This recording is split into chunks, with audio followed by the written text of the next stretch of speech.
Bonjour, aujourd'hui je vais vous montrer comment réaliser facilement du biais dans le tissu de votre choix et du biais continu, c'est-à-dire une grande bande de biais qu'on pourra utiliser aujourd'hui pour plein de choses.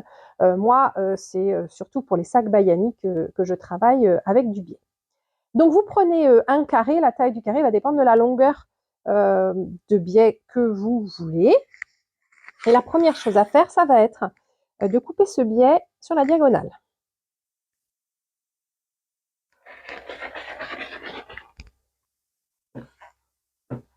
Et une fois qu'il est coupé comme ça, on va coudre ensemble ces deux morceaux ici pour former un parallélogramme. Voilà, donc on coud ici au cardinge pour avoir vraiment la couture la plus fine possible. Une fois que ma couture est faite, je vais repasser cette couture ouverte pour que j'ai moins d'épaisseur. Maintenant, je vais tracer des lignes de la largeur du biais que je veux. Donc, moi, pour le Bayani en général, je prends du 2 inches, un quart ou et demi selon. Donc, je vais tracer mes lignes. On utilise le biais en double. C'est pour ça que ça fait des biais assez larges, peut-être si vous n'avez pas l'habitude. Mais que de toute façon, quelle que soit la taille du biais que vous coupez, le principe ici est le même. Et voilà, le dernier fait juste la bonne taille. Si jamais ça ne le fait pas, il faudra le supprimer.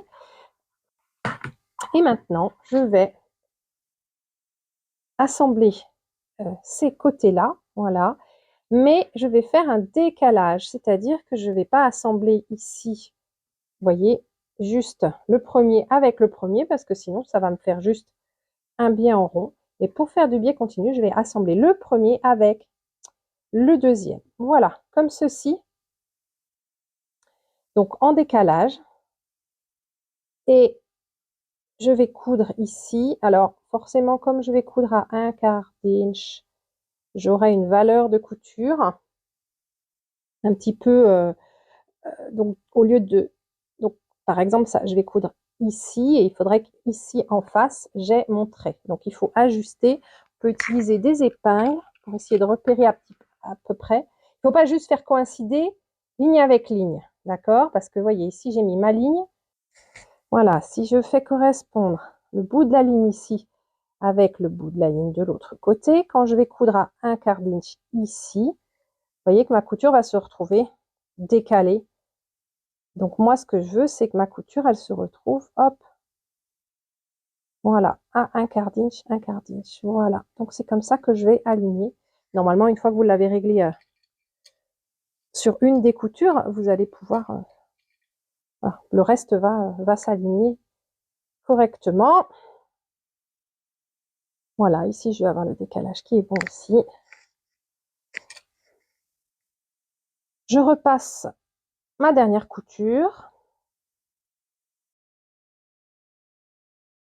Et maintenant, je prends mes ciseaux et je vais couper mon biais. On ne peut pas couper au cutter.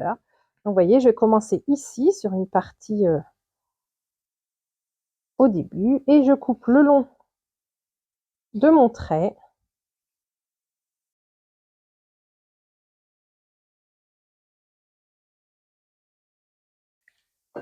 Et me voilà avec du biais qui est coupé à la bonne taille avec des angles qui sont en biais, donc pour limiter les épaisseurs de tissu. Et il est prêt à utiliser pour mes prochains projets.